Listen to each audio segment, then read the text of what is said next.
آپ دیکھ رہے ہیں ایس کے ٹی وی۔ دوستو، کیا یہ وہی دور ہے جسے احادیث مبارکہ میں حضرت امام مہدی علیہ السلام کے ظہور کا پیش خیمہ کہا گیا ہے؟ فتنے، جنگیں اور امت کی کمزوری، سب نشانیاں پوری ہوتی دکھائی دے رہی ہیں۔ ایران سے اٹھنے والا انتشار محض ایک واقعہ نہیں، یہ ایک سلسلے کی کڑی ہے۔ احادیث مبارکہ کی ٹائم لائن بہت تیزی سے آگے بڑھ چکی ہیں۔ سوال صرف یہ نہیں کہ کیا ہونے والا ہے، سوال یہ ہے کہ کیا ہم اس کے لیے تیار ہیں۔ آج کی اس ویڈیو میں ان تمام تر باتوں کو تفصیل سے جاننے کی کوشش کریں گے دوستو، اس لیے دوستو یہ ویڈیو بہت انفارمیٹیو ہے، اسے اینڈ تک پورا لازمی دیکھیے گا۔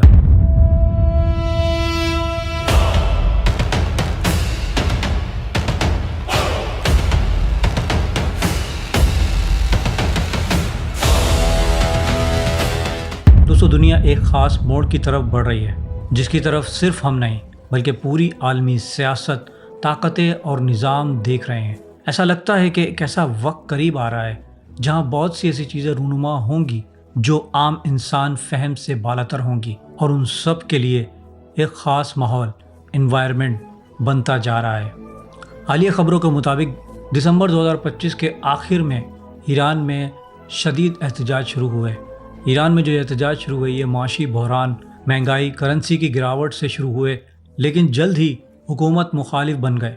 مختلف شہروں میں مظاہرے ہو رہے ہیں، انٹرنیٹ بلیک آؤٹ ہے، سیکیورٹی فورسز کا کریک ڈاؤن جاری ہے، اور انسانی حقوق کی تنظیموں کے مطابق سینکڑوں اموات ہو چکی ہیں۔ بیرونی سطح پر کشیدگی عروج پر ہے۔ ایران نے امریکہ اور اسرائیل کو خبردار کیا ہے کہ اگر حملہ ہوا تو جواب دیا جائے گا، جبکہ امریکہ اور اسرائیل بھی الرٹ پر ہیں۔ اور دوستو، ایران میں اور مڈل ایسٹ میں اب جو یہ ماحول بن رہا ہے یہ بہت خطرناک ہے، اور یہ ایک بہت بڑی جنگ کا پیش خیمہ ہے۔ ایران میں اندرونی انتشار، معاشی دباؤ اور بیرونی خطرہ، حالات اس ٹائم واقعی نازک ہیں دوستو۔ اللہ سبحانہ و تعالیٰ سے دعا ہے کہ اللہ پاک سب کی حفاظت فرمائے۔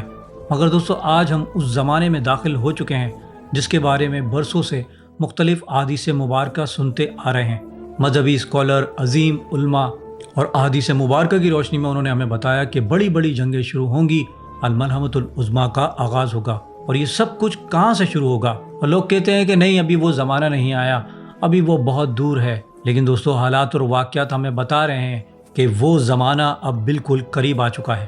ہم اسی دور میں داخل ہو چکے ہیں۔ آج اگر ہم ایران کے موجودہ حالات پر نظر ڈالیں تو احادیث نبوی میں ایران کے بارے میں جو پیشن گوئیاں ہیں وہ دوستو کیسے موجودہ حالات سے مطابقت رکھتی ہیں، اور وہ نظر بھی آ رہی ہیں۔ اگر یہ پیشن گوئیاں پوری ہو رہی ہیں تو اگلا نمبر پھر کس ملک کا ہوگا؟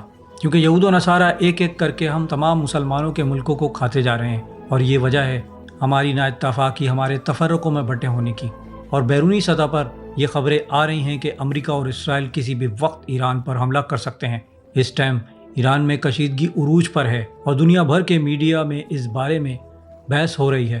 جبکہ دوستو، احادیث مبارکہ میں ایک واضح بات ملتی ہے کہ عربوں کی تباہی سے پہلے فارس کی تباہی ہوگی، اور یہ بات حدیث مبارکہ میں بیان ہوئی ہے۔ اور دوستو، اگر غور کیا جائے تو حدیث مبارکہ کی ٹائم لائن کے مطابق اب وہ دور شروع ہو چکا ہے، اب یہ جنگیں شروع ہو چکی ہیں، اور آج کے حالات بالکل اسی طرف اشارہ کر رہے ہیں۔ ایران میں اندرونی انتشار، احتجاج، مظاہرے، شدید بے چینی اور بیرونی دباؤ۔ اگر ہم روایت پر نظر ڈالیں تو ہمیں بتایا گیا کہ امام مہدی علیہ السلام کے ظہور سے پہلے دنیا میں ایک خاص قسم کا انتشار، کمزوری، سیاسی زوال اور طاقتوں کا ٹکراؤ ہوگا۔ یہ بھی بیان فرمایا گیا ہے کہ حکومتیں کمزور ہوں گی، عوام بے چینی کا شکار ہوں گی، ریاست نظام تباہ و برباد ہو جائے گا۔ اور اگر ہم گزشتہ 4 سے 5 سال کے حالات کو دیکھیں تو دوستو یہ کہنا غلط نہیں ہوگا کہ وہ ماحول جس کا ذکر روایت میں ہے، آہستہ آہستہ وہ ماحول بنتا جا رہا ہے، اور اب ہم ایک انتہائی حساس مرحلے میں داخل ہو چکے ہیں۔ روایت میں بارہا ایران یعنی فارس کا ذکر آتا ہے، خاص طور پر تہران کے بارے میں، کہ وہاں انتشار اور مشکلات پیدا ہوں گی، اور آج ہم دیکھ بھی رہے ہیں۔ جبکہ دوستو، میں آپ کو بتا دوں کہ ایران میں اس سے پہلے بھی احتجاج ہوتے رہے ہیں، مگر موجودہ جو احتجاج ہو رہا ہے وہ اس ٹائم شدید اور منظم نظر آ رہا ہے۔ سیاسی دباؤ، معاشی مسائل اور بین الاقوامی کشیدگی ایک ساتھ بڑھ رہی ہے۔ یہ سب کسی ایک واقعے کا نتیجہ نہیں بلکہ ایک مسلسل عمل ہے۔ یہ بات سمجھنا ضروری ہے کہ یہاں تباہی سے مراد صرف عمارتوں کی تباہی نہیں بلکہ انتظامی کمزوری، حکومتی دباؤ، عوامی بے چینی، یہ سب کچھ دوستو تباہی کے زمرے میں ہی آتی ہیں۔ اور دوستو، میں آپ کو بتا دوں کہ مڈل ایسٹ کے باقی جو ممالک ہیں جیسے عرب ممالک، لوگ سمجھتے ہیں کہ سعودی عرب اور یو اے کے درمیان سب کچھ معمول کے مطابق ہے، لیکن دوستو زمینی حقائق کچھ اور بتاتے ہیں۔ وہاں پر بھی نااتفاقیاں جنم لے چکی ہیں۔ یمن میں حضرہ موت اور آس پاس کے علاقوں میں پراکسی تنازع، مختلف گروہوں کی پشت پناہی، طاقت کا تصادم، یہ سب ایک بڑے علاقائی تناؤ کی علامت ہیں۔ یہ بھی ایک حقیقت ہے۔ بیرونی طاقتیں براہ راست حملے کے بجائے اندرونی اختلافات کو ہوا دیتی ہیں اور وہ آپس میں نفرتیں پیدا کرتی ہیں تاکہ ریاستیں اندر سے کمزور ہوں۔ روایت میں واضح طور پر آیا ہے کہ عرب قبائل آپس میں لڑیں گے، شہزادے شہزادوں کے خلاف ہوں گے، اندرونی فتنے بڑھیں گے۔ اور دوستو آج اگر ہم نظر دوڑائیں تو یہ باتیں ہمیں پوری ہوتی نظر آ رہی ہیں، بلکہ موجودہ حالات سے میل بھی کھاتی ہیں۔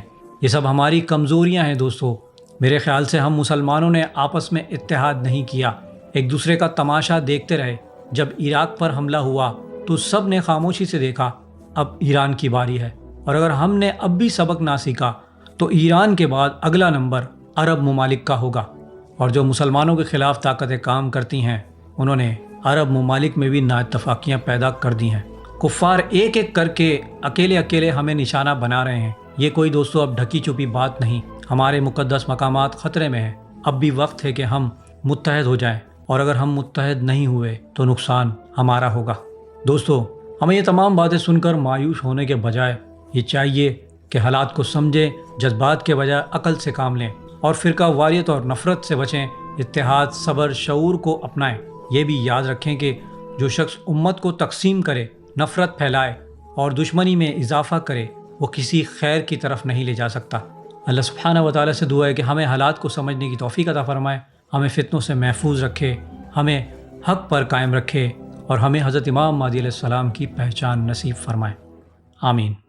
دوستو اگر آپ کو میری ویڈیو اچھی لگی تو اسے لائک اور شیئر کرنا نہ بھولیے گا، اور مزید ایسی ویڈیوز کے لیے پلیز میرے اس چینل کو سبسکرائب کر لیجئے۔ اب میں ملوں گا آپ کو ایک ایسی ہی انفارمیٹیو ویڈیو کے ساتھ، تب تک کے لیے اللہ حافظ۔